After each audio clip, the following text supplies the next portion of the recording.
Hello friends, எல்லோருக்கும் வணக்கம். Welcome to young investor channel. Actually markets பார்த்துருப்பீங்க. மார்க்கெட் பார்த்தீங்கன்னா நல்ல ஒரு பாசிட்டிவ் ரியாக்ஷனில் தான் இருக்குது. 165 பாயிண்ட்ஸ் கிட்ட பாசிட்டிவில் இருக்குது நிஃப்டி 50. இன்றைக்கி நல்ல ஒரு பாசிட்டிவ் ரியாக்ஷன். என்னோட போர்ட்ஃபோலியோ நல்ல ஒரு பாசிட்டிவ் ட்ரெண்டில் தான் இருக்குது. உங்களோட போர்ட்ஃபோலியோ நல்ல ஒரு பாசிட்டிவ் ரியாக்ஷன் தான் இருக்கும்னு நினைக்கிறேன். ஸோ நிஃப்டி 50 24,198 பாயிண்ட்ஸில் ட்ரேட் ஆகிட்டு இருக்குது. 165 பாயிண்ட்ஸ் பாசிட்டிவ். சென்செக்ஸ் 421 பாயிண்ட்ஸ் கிட்ட பாசிட்டிவில் இருக்குது. 77,439 பாயிண்ட்ஸில் ட்ரேட் ஆகிட்டு இருக்குது. பேங்க் நிஃப்டி 829 பாயிண்ட்ஸ் மேலே பாசிட்டிவில் இருக்குது. 55,376 பாயிண்ட்ஸில் ட்ரேட் ஆகிட்டு இருக்கு. AU small finance bank flat positive. Axis bank 2% positive. Bank of Baroda 1.5% positive. Canara bank 1.5% positive. Federal bank flat negative. HDFC bank 1.5% positive. ICICI bank 1% positive. IDFC first bank flat positive. IndusInd bank 2.5% positive. Kotak Mahindra bank flat negative. Punjab national bank 1.5% positive. State bank of India 2% மேலே positive. Union bank of India 2% மேலே பாசிட்டிவில் இருக்குது. S bank 7% மேலே இன்றைக்கி positive ட்ரெண்டில் trade ஆகிட்டு இருக்கு. So market பார்த்தீங்கன்னா நல்ல ஒரு பாசிட்டிவ் ரியாக்ஷனில் தான் போயிட்டுருக்கு. இந்த எஸ் பேங்க் பார்த்தீங்கன்னா 21 ரூபாய்க்கு மேலே ட்ரேட் ஆகிட்டு இருக்குது. கிட்டத்தட்ட 7% கிட்ட பாசிட்டிவில் இருக்குது. இதுக்கு காரணம் என்னன்னு சொல்லி தேடி பார்க்கும்போது ஹெவி வால்யூம்ஸ் அதுதான் ஒரு முக்கிய ரீசன் இந்த எஸ் பேங்க் மேலே போகிறதுக்கு. ஹெவி வால்யூம்ஸ், மார்க்கெட் கேபிடலைசேஷனும் கிட்டத்தட்ட 68,000 கோடி மேலே போயிட்டுருக்கு அப்படின்னு சொல்லி அப்டேட் கொடுத்துருக்காங்க. எஸ் பேங்கோட Q4 ரிசல்ட்ஸில் ப்ராஃபிட் 44% வளர்ந்துருந்துச்சு. நெட் இன்ட்ரெஸ்ட் இன்கம் சம்திங் 15% வளர்ந்துருந்துச்சு. நெட் இன்ட்ரெஸ்ட் மார்ஜினும் ஒரு 20 பேசிஸ் பாயிண்ட் இம்ப்ரூவ் ஆயிருந்துச்சு. ஆப்ரேட்டிங் ப்ராஃபிட் 23% வளர்ந்துருந்துச்சு. ஸோ அது மட்டும் இல்லாமல் எம்கே குளோபல் ஃபினான்ஷியல் என்ன சொன்னாங்கன்னா செல் ரேட்டிங் கொடுத்துருந்தாங்க. மீடியம் டேர்ம்ஸில் 20 ரூபா டார்கெட் ப்ரைஸ் வச்சு செல் ரேட்டிங் கொடுத்துருந்தாங்க. நொமோரா 21 ரூபா டார்கெட் ப்ரைஸ் வச்சு நியூட்ரல் ரேட்டிங் கொடுத்துருந்தாங்க. மார்கன் ஸ்டான்லி ஜேபி மார்கன் பார்த்தீங்கன்னா அண்டர் வெயிட் ரேட்டிங் கொடுத்துருக்காங்க. 15 ரூபாலேருந்து 15 ரூபாயும் இன்னொரு ஜேபி மார்கன் 18 ரூபாயும் சொல்லியிருந்தாங்க. பட் ஆக்சுவலி அது எல்லாமே தவிடுபடி ஆகிட்டு இன்றைக்கி 21 ரூபா பிரேக் பண்ணியிருக்கு. எஸ் பேங்க் ஹெவி வால்யூம் பேசிஸில் மேலே போயிருக்குது. மேரிக்கோட Q4 ரிசல்ட்ஸ் ப்ராஃபிட் 14% இன்க்ரீஸ் ஆயிருக்கு. 391 கோடியாக இருக்குது. ரெவன்யூ ஃப்ரம் ஆப்ரேஷன் 3,333 கோடியாக இருக்குது. 22% வளர்ந்துருக்கு. ப்ராஃபிட் ஆஃப்டர் டேக்ஸ் 14% வளர்ந்துருக்கு. எபிட்டா 14% வளர்ந்துருக்கு. 521 கோடியாக இருக்குது. எபிட்டா மார்ஜின் 114 பேசிஸ் பாயிண்ட் கம்மியாக இருக்குது. 15.6% இருக்குது. Higher raw material cost. So இது வந்து பார்த்தீங்கன்னா ப்ராஃபிட்டபிலிட்டி இன்க்ரீஸ் பண்ணியிருக்கு. அது மட்டும் இல்லாமல் கோப்ரா ப்ரைஸஸ் வந்து கொஞ்சம் குறைஞ்சதும் வந்து அவங்களுக்கு பார்த்தீங்கன்னா கொஞ்சம் மார்ஜினை வந்து அஃபெக்ட் பண்ணாமல் இருந்திருக்கு அப்படின்னு சொல்லியிருக்கிறாங்க சீக்வென்ஷியல் பேசிஸில். பட் இயரானர் பேசிஸில் பார்க்கும்போது மார்ஜின் கம்மியாக இருக்குது. 16.8%லேருந்து 15.6% கம்மியாக இருக்குன்னு சொல்லியிருக்கிறாங்க. இந்தியன் பிஸ்னஸோட க்ரோத்துன்னு பார்க்கும்போது வால்யூம் க்ரோத் 9% இருக்குது சீக்வென்ஷியல் பேசிஸில். இந்தியன் ரெவன்யூ 21% வளர்ந்துருக்கு. 2,505 கோடி. 95% ஆஃப் த போர்ட்ஃபோலியோ பார்த்தீங்கன்னா இங்கே இந்தியன் பிஸ்னஸ் தான் போல தெரியுது. ஏன்னா அவங்களோட மார்க்கெட் ஷேர் வந்து இந்த பீரியடில் அப்படி தான் இருந்திருக்கு. இன்டர்நேஷ்னல் பிஸ்னஸ் பார்க்கும்போது key growth driver 19% constant currency டேர்ம்ஸில் வளர்ந்துருக்குது. 25% ருப்பி டேர்ம்ஸில் வளர்ந்துருக்கு. பங்களாதேஷ் 35% கான்ஸ்டன்ட் கரன்சி க்ரோத் காமிச்சிருக்கு. Vietnam 18%. Middle east and north Africa 7% decline ஆயிருக்குன்னு சொல்லியிருக்காங்க. Parachute coconut oil 29% revenue growth. Hair oil growth 26%. Saffola edible oil growth 8%. Marico food portfolio 16% வளர்ந்துருக்கு. 1000 கோடி ஆனுவல் ரெவன்யூவை ரீச் பண்ணியிருக்கு அப்படின்னு சொல்லி அப்டேட் கொடுத்துருக்காங்க. ஸோ இது வந்து மேரிகோ போஸ்ட் பண்ண ரிசல்ட்ஸ் அப்டேட். அவங்க ஃபினான்ஷியல் 30 ஒரு லாங் டேர்ம் கோல் ஃபிக்ஸ் பண்ணியிருக்காங்க. 20,000 கோடி ரெவன்யூ மார்க்கை ரீச் பண்ணிடும்னு சொல்லியிருக்காங்க. 821 ரூபாவில் இருக்குது. 1.5% பாசிட்டிவ் ட்ரெண்டில் ட்ரேட் ஆகிட்டு இருக்கு. இது மேரிகோ லிமிடெட் போஸ்ட் பண்ண ரிசல்ட்ஸ் அப்டேட்டு. ஐடிசி கொடுத்த அப்டேட்டு. ஐடிசி பார்த்தீங்கன்னா அந்த சிகரெட் டேக்ஸ் கைக்கு வந்து 50 to 60% வந்து சம் சிகரெட்ஸுக்கு வந்து அவங்க பாஸ் ஆன் பண்ணியிருக்கிறாங்க. இது எப்படின்னா எல்லா டைப் ஆஃப் சிகரெட்ஸுக்கும் அவங்க டேக்ஸ் வந்து முதலே போடாமல் அப்படி படிப்படியாக போட்டிருக்காங்க. அதில் 50 to 60% சிகரெட்ஸுக்கு டேக்ஸ் கைக்கு இது ப்ரைஸ் கைக்கு இன்க்ரீஸ் பண்ணியிருக்கிறாங்க இந்த சிகரெட் டேக்ஸ் கைக்குனால. ஸோ அவங்க என்ன சொல்கிறாங்க, அது வருங்காலத்தில் இன்னும் ரிமைனிங்கில் இருக்கிற சிகரெட்ஸுக்கு வந்து ப்ரைஸ் ஹைக் பண்ணுவாங்க. அது வந்து எப்படி பண்ணுறாங்க அப்படின்னா வால்யூம் ஸ்டெபிலிட்டியை பொறுத்து அதை பண்ணுவாங்க அப்படின்னு சொல்லி அப்டேட் கொடுத்துருக்காங்க. இது வந்து ஐடிசியை பொறுத்த வரைக்கும் அப்டேட்டு. சிகரெட்டில் டேக்ஸ் ஹைக் பண்ணதுனால அந்த ஸ்டாக் வந்து ரொம்பவே டவுன் போச்சு. யுனைடெட் பெவரேஜஸோட Q4 ரிசல்ட்ஸ் ப்ராஃபிட் 4.2% இன்க்ரீஸ் ஆயிருக்கு. 101 கோடியாக இருக்குது. ரெவன்யூ ஃப்ரம் ஆப்ரேஷன் 4,408 கோடியாக இருக்குது. மார்ஜினலி டவுன் ஆயிருக்குன்னு சொல்லியிருக்கிறாங்க. அது மட்டும் இல்லாமல் கிங்ஃபிஷர் அல்ட்ரா மேக்ஸ், ஹைன்கின் சில்வர் இது 80% இருக்குது அவங்களோட மார்க்கெட் ரிட்டர்ன்ஸ் நீ பார்க்கும்போது. ஸோ அது மட்டும் இல்லாமல் ஆந்திர பிரதேஷ், அசாம், மகாராஷ்டிரா இங்கெல்லாமே ராஜஸ்தான் இங்கெல்லாம் 4.1% அளவுக்கு பார்த்தீங்கன்னா இன்க்ரீஸ் ஆயிருக்கு. ஆனால் மகாராஷ்டிரா இது ராஜஸ்தான், தெலுங்கானா, ஒடிசாவில் மட்டும் ஒரு பார்ஷியலி டிக்ளைன் ஆயிருக்குன்னு சொல்லியிருக்கிறாங்க. எக்ஸ்பென்சஸ் மட்டுமே 4,374 கோடியாக இருக்குது. 1.5% விழுந்திருக்கு. டோட்டல் இன்கம் 4,416 கோடியாக இருக்குது. மார்ஜினலி டவுன் ஆயிருக்கு அப்படின்னு சொல்லி அப்டேட் கொடுத்துருக்காங்க. கன்சாலிடேட் இன்கம் வந்து 9.95% ட்ராப் ஆயிருக்கு ஃபினான்ஷியல் 26ல். இது யுனைடெட் பெவரேஜ் போஸ்ட் பண்ண ரிசல்ட்ஸ் அப்டேட்டு.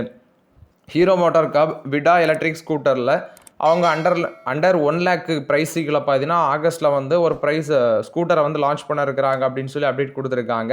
இல்லை பேட்டரி பேக் இருக்கும், அஃபோர்டபிலிட்டி ப்ரைஸோட 1 lakh கீழே அவங்க லான்ச் பண்ண இருக்கிறாங்க. இது வந்து ஆகஸ்ட்டில் லான்ச் பண்ண இருக்கிறாங்க. இது வந்து ஹீரோ மோட்டார் காப் கொடுத்த அப்டேட்டு. கோஃபோர்ஜோட Q4 ரிசல்ட்ஸ் வந்துருந்துச்சு, எஸ்டிமேஷனை விட ஜாஸ்தியாக வந்துருந்துச்சு ரிசல்ட்ஸ். அது மட்டும் இல்லாமல் ஆர்டர் புக் ஸ்ட்ராங்காக இருந்துச்சு. இன்றைக்கி மார்க்கெட்டில் 8% அந்த பங்கு பாசிட்டிவ் ட்ரெண்டில் இருக்குது கோஃபோர்ஜ். பட் கொஞ்சம் வேல்யூஷன் ஜாஸ்தியாக தான் இருக்குது. Nomura buy rating 2200 target price, Jefferies buy rating 1860 target price, HSBC buy rating 1710 target price கொடுத்துருக்காங்க. ஸோ இது வந்து கோஃபோர்ஜை பொறுத்த வரைக்கும் அப்டேட்டு. நெக்ஸ்ட் நொமுரா பார்த்தீங்கன்னா எல்என்டியை வந்து டவுன் கிரேட் பண்ணியிருக்கிறாங்க. ஸோ ஆக்சுவலி பை ரேட்டிங்கில் வந்து நியூட்ரலுக்கு கொண்டு வந்துட்டாங்க. 4510 டார்கெட் இப்போ 3940 ஆகிட்டு வந்துடுச்சு. ஸோ அது மட்டும் இல்லாமல் இந்த ரிவைஸ்டு டார்கெட் ப்ரைஸில் 3.3% அளவுக்கு பார்த்தீங்கன்னா டவுன் சைட் பொட்டன்ஷியல் இருக்குது கரண்ட் லெவல்னு சொல்லியிருக்கிறாங்க. இது வந்து நொமுரா எல்என்டிக்கு வந்து பார்த்தீங்கன்னா இதை டார்கெட் ப்ரைஸை குறைச்சிருக்கிறாங்க. நொமுராவும் குறைச்சிருக்கிறாங்க, HSBC குறைச்சிருக்கிறாங்க Q4 ரிசல்ட்ஸுக்கு அப்புறம். இன்றைக்கி ஸ்டாக்கும் மார்க்கெட்டில் 3% டவுன் ட்ரெண்டில் தான் ட்ரேட் ஆகிட்டு இருக்குது. என்ன சொல்கிறாங்க அப்படின்னா ஃபினான்ஷியல் 27 and 28ல் வந்து ஏர்னிங்ஸ் பர் ஷேர் 8% அந்த ரேஞ்சில் தான் இருக்குன்னு சொல்கிறாங்க. ப்ளஸ் எபிட்டா மார்ஜின் 10 to 12% தான் இருக்கும். வெஸ்ட் ஏஷியா கிரைசிஸ் வந்து அவங்களுக்கு அது ஒரு டிஸ்ட்ரப்ஷன் அப்படின்னு சொல்லி மென்ஷன் பண்ணியிருக்கிறாங்க. எல்என்டி 32 times அந்த ரேஞ்சில் ட்ரேட் ஆகுதுன்னு நினைக்கிறேன். 27ல் அது 26 timesல இருக்கும் அப்படின்னு சொல்லி அப்டேட் கொடுத்துருக்காங்க. 27ல் வந்து 26 timesல இருக்கும் அப்படின்னு சொல்லி அப்டேட் கொடுத்துருக்காங்க. Nomura 3800 target price, hold rating கொடுக்குறாங்க. CLSA அவுட் பெர்ஃபார்ம் ரேட்டிங் 4842 சொல்லியிருக்கிறாங்க. எல்என்டியோட ஆர்டர் பேக்லாக் $82 billion இருக்குது. 28% லாஸ்ட் இயரை கம்பேர் பண்ணும்போது வளர்ந்துருந்துச்சு. ஸோ இது வந்து எல்என்டியை பொறுத்த வரைக்கும் update. 34 அனாலிஸ்ட்டில் 27 buy rating, 6 hold rating, remaining 1 வந்து பார்த்தீங்கன்னா செல் ரேட்டிங். நெக்ஸ்ட் ஹீரோ மோட்டார் காப் 5% பார்த்தீங்கன்னா மார்க்கெட்டில் விழுந்துருந்துச்சு. ஸோ ஹீரோ மோட்டார் காப் என்ன சொல்கிறாங்க அப்படின்னா 100cc 110cc மோட்டார் சைக்கிளில் அவங்களோட மார்க்கெட் ஷேர் கெயின் ஆகும் அப்படின்னு சொல்லி அப்டேட் கொடுத்துருக்காங்க. ப்ளஸ் ICE EV ஸ்கூட்டர், அது மட்டும் இல்லாமல் 400 to 500cc கேட்டகரிலையும் நல்ல ஒரு மார்க்கெட் ஷேர் கெயின் இருக்கும் ஃபினான்ஷியல் 27ன்னு சொல்லியிருக்கிறாங்க. பட் கொஞ்சம் வேல்யூஷன் ஜாஸ்தியாக இருக்குது. ஃபினான்ஷியல் 27ல் மல்டிபிள் லான்ச்சஸ் ப்ளஸ் நியூ ப்ராடக்ட்டில் ஃபோக்கஸ் பண்ண இருக்கிறாங்க. இன்றைக்கி மார்க்கெட்டில் பார்த்தீங்கன்னா 5% அந்த ஷேர் வந்து விழுந்துருந்துச்சு. எபிட்டா மார்ஜின் வந்து 14 to 16% இருக்கும் அப்படின்னு சொல்லி அப்டேட் கொடுத்துருக்காங்க. ஸோ இது வந்து ஹீரோ மோட்டார் காப் போஸ்ட் பண்ண ரிசல்ட்ஸ் அப்டேட். $75 டிவிடெண்ட் கூட அனௌன்ஸ்மெண்ட் பண்ணியிருந்தாங்க. நேற்று தான் ரிசல்ட்ஸ் நான் அப்டேட் பண்ணியிருந்தேன். நெக்ஸ்ட் NSE பார்த்தீங்கன்னா $35 per ஷேர் டிவிடெண்ட் அனௌன்ஸ்மெண்ட் பண்ணியிருக்கிறாங்க. இதில் 10 வந்து special pay out, one time dividend announcement பண்ணியிருக்கிறாங்க. ஃபினான்ஷியல் 26க்கு $35 டிவிடெண்ட் அனௌன்ஸ்மெண்ட் பண்ணியிருக்காங்க. NSEயோட ரிசல்ட்ஸும் நான் லாஸ்ட் வீடியோவில் அப்டேட் பண்ணியிருந்தேன், செக் பண்ணி பார்த்துக்கோங்க. அஜந்தா ஃபார்மாவோட Q4 ரிசல்ட்ஸ் நெட் ப்ராஃபிட் 18% வளர்ந்துருக்கு, 42 கோடி. ஃபாரெக்ஸ் லாஸ் ஆயிருக்கு அப்படின்னு சொல்லியிருக்கிறாங்க. ப்ராஃபிட் வந்து 266 கோடி, ஃபாரெக்ஸ் லாஸ் தான் ஒரு 42 கோடி. ரெவன்யூ 21% வளர்ந்துருக்கு, 21.5%, 1421 கோடியாக இருக்குது. இது போக எபிட்டா 12.2% இன்க்ரீஸ் ஆயிருக்கு, 333 கோடி. எபிட்டா மார்ஜின் 25.4% வந்து 23.5% கம்மியாக இருக்குது. Mark to market forex loss நான் சொன்ன மாதிரி 42 கோடி. எபிட்டா 375 கோடியாக இருக்குது. அதாவது இதை எக்ஸ்க்ளூட் பண்ணி பார்க்கும்போது 375 கோடி 26% இயர் ஆன் இயர் பேசிஸில் இன்க்ரீஸ் ஆகிருக்கு. மார்ஜின் 26% இன்க்ரீஸ் ஆகிருக்கு இதை எக்ஸ்க்ளூட் பண்ணி பார்க்கும்போது. பட் இதை குறைச்சி பார்த்தீங்கன்னா, அதாவது இதை வந்து வெளியே தள்ளிட்டு பார்த்தீங்கன்னா அது வந்து எபிட்டா வந்து கொஞ்சம் கம்மியாக இருக்குது. ப்ளஸ் எபிட்டா மார்ஜினும் பார்த்தீங்கன்னா கம்மியாக இருக்குன்னு சொல்லியிருக்கிறாங்க. Mark to market forex loss full இயரில் 103 கோடியாக இருக்குது. ஸோ இது வந்து அஜந்தா ஃபார்மா போஸ்ட் பண்ண ரிசல்ட்ஸ் அப்டேட். அவங்க என்ன சொல்கிறாங்க அப்படின்னா ஃபினான்ஷியல் 26ல் 5 ANDA வந்து ஃபைல் பண்ணியிருக்கிறாங்க. 5 ANDA ஃபைல் பண்ணியிருக்கிறாங்க. 4 எண்ணத்துக்கு அப்ரூவல் கிடச்சிருக்கு. 4 ப்ராடக்ட்ஸ் இந்த வருஷத்தில் லான்ச் பண்ணியிருக்காங்க. இதில் வந்து total number of commercialised ANDA பார்க்கும்போது 49. எண்ட் ஆஃப் ஃபினான்ஷியல் 26ல் 19 ANDA பார்க்கும்போது USFDA அப்ரூவல்காண்டி வெயிட்டிங்கில் இருக்குது. 6 வந்து டென்டேட்டிவ் அப்ரூவல்காண்டி வெயிட்டிங்கில் இருக்குது அப்படின்னு சொல்லி அப்டேட் கொடுத்துருக்காங்க. ரிசர்ச் அண்ட் டெவலப்மெண்ட்டுக்கு 70 கோடி ஸ்பெண்ட் பண்ணியிருக்கிறாங்க. ஃபுல் இயருக்கு 252 கோடி ஸ்பெண்ட் பண்ணியிருக்கிறாங்க. So research and development spending 5% of the ரெவன்யூவாக இருக்குது Q4 ப்ளஸ் வந்து ஃபினான்ஷியல் 26ல் 5% ஆஃப் த ரெவன்யூ வந்து பார்த்தீங்கன்னா ஸ்பெண்ட் பண்ணியிருக்கிறாங்க R&Dக்கு. நெக்ஸ்ட் TCS 31 டிவிடெண்ட் அனௌன்ஸ்மெண்ட் பண்ணியிருக்கிறாங்க. May 25 ரெக்கார்ட் டேட்டுன்னு சொல்லியிருக்கிறாங்க. இது வந்து TCSஸை பொறுத்த வரைக்கும் அப்டேட்டு. எம்கியூர் ஃபார்மஸ்யூட்டிகல்ஸோட Q4 ரிசல்ட்ஸ் நெட் ப்ராஃபிட் 29% வளர்ந்துருக்கு. நெட் ப்ராஃபிட் 243 கோடியாக இருக்குது. ரெவன்யூ ஃப்ரம் ஆப்ரேஷன் 16.7% வளர்ந்துருக்கு, 2469 கோடி.